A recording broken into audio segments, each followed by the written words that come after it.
Hey y'all, I'm back. It has been quite a while since I made a video.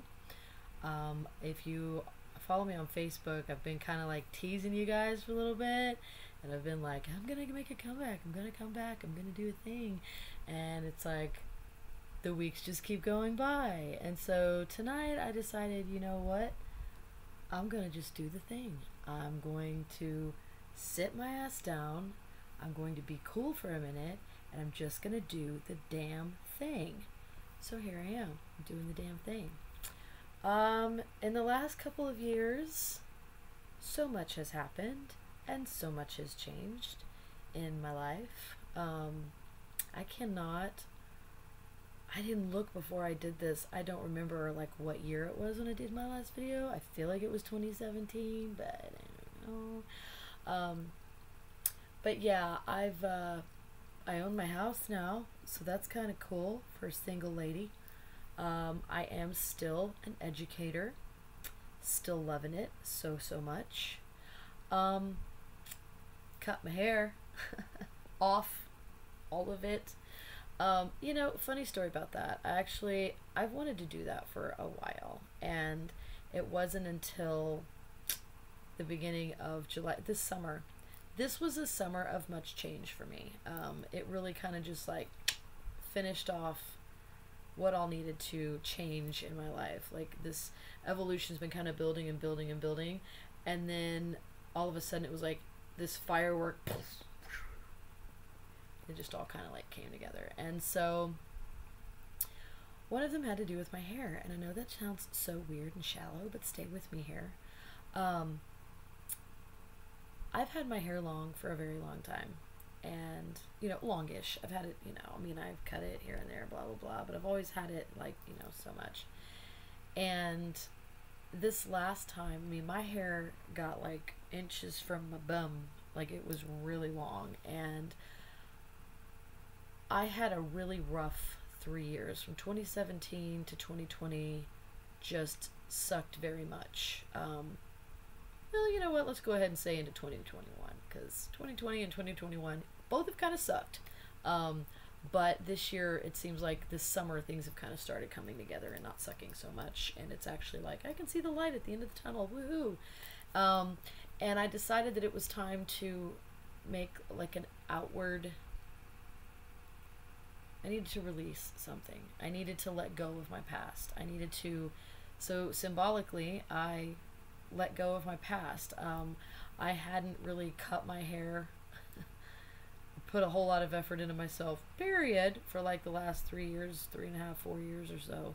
And so it was one of those things where it was like, okay, it's time to make a change. Like, I am not the same person that I was 4 years ago. I mean, physically, I'm like the same person. I have the same face. I have the same hands. I have the same, like, you know, stuff. But I am a different person. I've changed a lot. I've grown a lot. I've learned a lot about myself.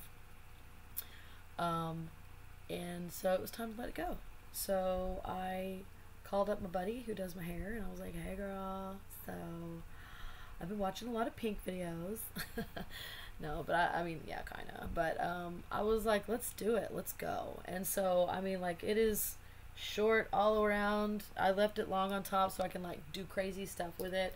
But I love it. And I don't know that I'm ever going to go back. Now, I did keep my red and black because it's my thing. I mean, I'm not going to completely, like, abandon myself. I kept the coolest parts. But, yeah. Sorry, I keep nudging my little setup here, so I'm like, doo-doo-doo.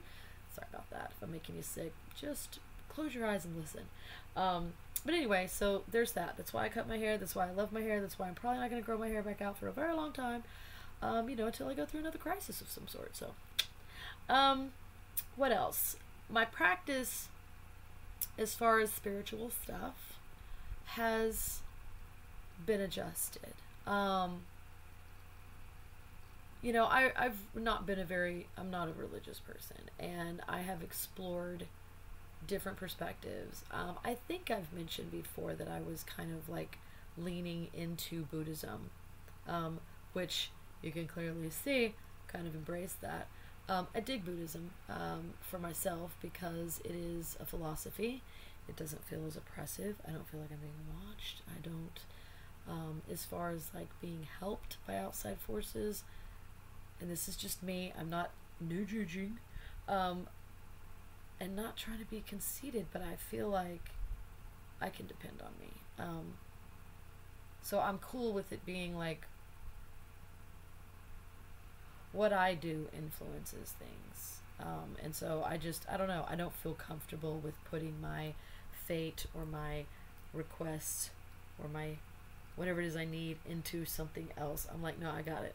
And again, that's just me. It may be a huge fault. I don't know. But so far it's working. But I have recently, because again, you know, with Buddhism, I do still read cards. I really do it more for myself right now because I've really kind of jumped into this Lenormand thing, and I fucking love it. It's fucking great. I love it. I'm getting really into it. I've used it a lot recently because I have been somewhat troubled about some things and unsure, and it's really helped me to find that peace of mind, or at least to get that direction, at least give me like, throw me a bone here. And so Lenormand has been really good for that, and for me it's not as overwhelming. I love tarot. I obviously love the art of tarot. However, I get a little overwhelmed with information. I get a little overstimulated. There's a lot that goes into tarot, and the more I read, the more I was like, oh, there's like astrology, there's numerology, there's, you know, ancient symbolism from the Kabbalah and from, you know, Christianity and all this and all that. And I'm just like, all the colors and the stuff. I'm like, okay. And when you start looking at all the different tarot, people kind of put their own meanings into some of the artwork. You know, they kind of expand or elevate the meanings a little bit here and there, and it just, honestly, it became too much after a while. And I mean, I still love my tarot decks, and on occasion I could see myself kind of like peeking back at them, but when it comes to reading now, I'm so much like, I found my spirit deck, and it is Lenormand, and I have collected a few more. I remember I did do a Lenormand deck kind of reveal in the way back, and I still have those decks, and I'm going to be using them for my new series, so that's the next thing I wanted to talk about. Oh wait, before I move on to my next series, the other thing that I'm starting to meld with the Buddhism is Santa Muerte. Now, I have been a big fan of the Day of the Dead and the, you know, ancestor, I hate to use the word worship, but acknowledgement and reverence towards family members. They're not, you know, the Hispanic culture, it's like death is not as scary, as distant, as removed from life as it is kind of like in my non-culture that I have as just a white chick living in Texas.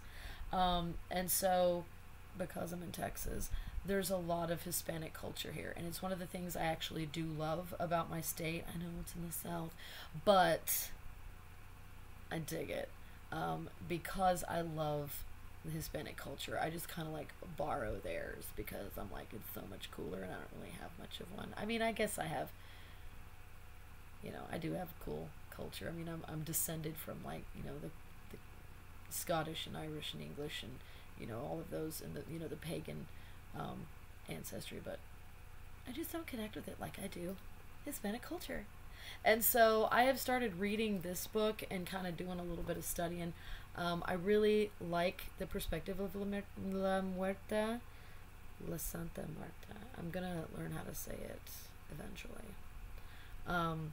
But what I've read and what I've seen so far is actually, there's a lot of similarities in the philosophy that goes there, along with Buddhism, and so I think it's going to be really easy to kind of merge those two perspectives. La Santa Muerte is seen as kind of a deity figure, you know, so I'm still kind of wrapping my head around that, but the concept of death and having, you know, I mean, the death card's like my favorite tarot card if we're going to skip on back to tarot. And so that concept of death and dying, followed by rebirth and regeneration and um, you know, letting go of things, shedding things, and that kind of concept I'm a big fan of. I appreciate it. I should say big fan of death, but I appreciate it for what it is and what it symbolizes and things like that. So when I think of La Santa Muerte, I think of that, just death in general, the condition of death, the state of what that means in all different ways. So I think I'm going to be able to, you know, work with that perspective and kind of make it make sense to myself. Am I making any sense at all? I don't know, I'm kind of rambling. But yeah, so I'm working on kind of fading that into my, what I have going over here with my meditation and my beads and all of that. So back over to Lenormand. So yes, I am gearing up to finally, after so long, I'm going to do an Art of Lenormand series. Now, I'm going to warn you, this may take me some time because the school year's starting and I'm going to be a bit busy. But I am going to try very hard, you know, to at least get like one done every month. If I can do it more often, I definitely will, but let's just see how it goes. Just to give you a sneak peek, I'm not going to go into all the cards because I am going to do a reveal for each one of these.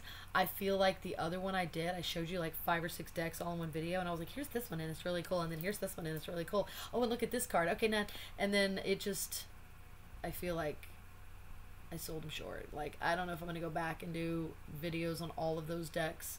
They're pretty common nowadays. It's been a minute since they were published. I will tell you, I did, one of my viewers commented on the old Lenormand video and said that she had Under the Roses tarot. I mean, I gotta quit doing that. Under the Roses Lenormand, and I did get that one, and it is wicked awesome, and I love it. I also have 2 from Etsy that I bought that are from like independent artists. Dude, I got one of them in today. I'm still waiting on the other one because it's coming from the Netherlands. But the one I got today is sick. And I'll show it to you later. I know, I'm a dick. And then I have a couple others that I have one other that I thought I had 2. I do. I did that thing again, you know, like I did with the tarot decks where I just bought a ton of them. I did it again. So I have like 11, 12. I need a good round number. And I wanted to have enough that I could actually compare the artwork in them. A lot of the earlier decks that came out, they're very similar. And so now I'm kind of like seeing that when I went on and started shopping for some more again, because I'm like, I don't want to do just 6 decks. I gotta have more than 6. I started looking and I mean, Lenormand has blown up, y'all. There's a lot of them. And so I was like, okay, cool. I got my, you know, so I think I got a good mix. You know, I don't have all the I'm doing it again. I don't have all the Lenormand decks out there, obvi, but I do have, I think, a decent little collection that I can kind of compare the artwork to in whatever. Compare the artwork. We'll stop there.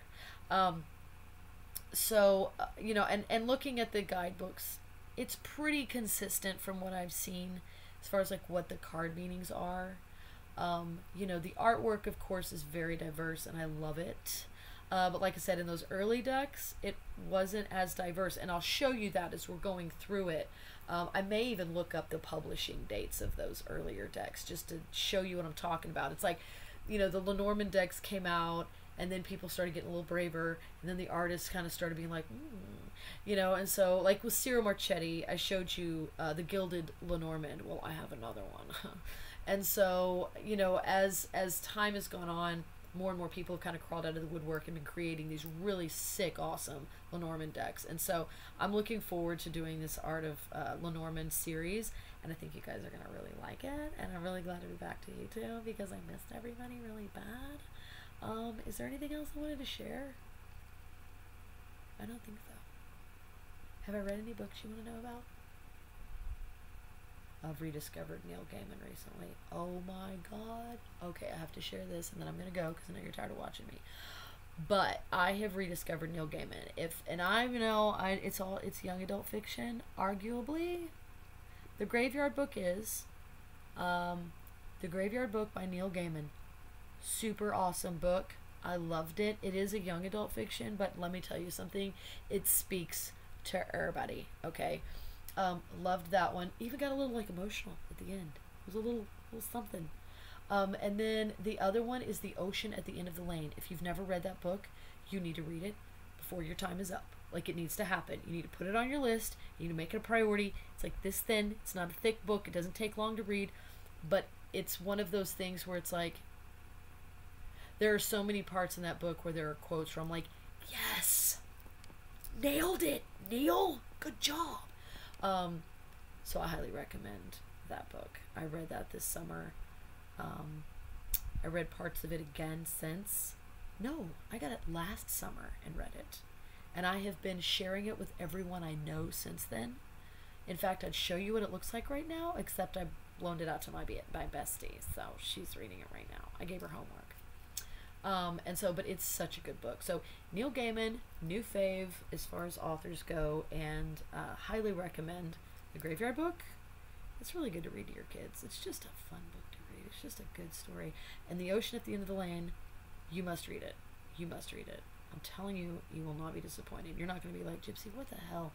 No, you're going to be like, Gypsy, oh my God. And I'm going to be like, you're welcome. Anyway, I have missed being on here. I've missed making videos. I hope you guys are all doing great. And I guess I will see you guys later in my next deck reveal. So have a fabulous day, night, afternoon, Saturday, Sunday, whenever you're watching this. See y'all later.